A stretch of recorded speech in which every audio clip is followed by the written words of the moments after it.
Hello everyone, in this video I will show you how to enable or disable Brighten screen during Face ID recognition in Samsung Galaxy S24 Ultra. So before starting the video, don't forget to subscribe the channel and also press the bell icon. So first of all, open settings.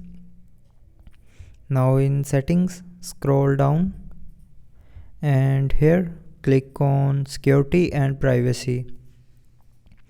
Now in security and privacy, scroll down and click on biometrics, and here click on face recognition.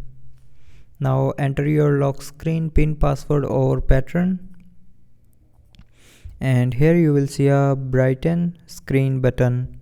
So if you want to disable Brighten screen during Face ID recognition, then turn off this button. And if you want to enable Brighten screen during face recognition, then tap on this button again to turn it on.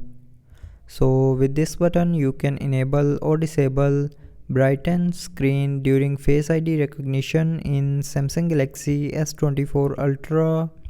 So I hope you liked the video. Thanks for watching.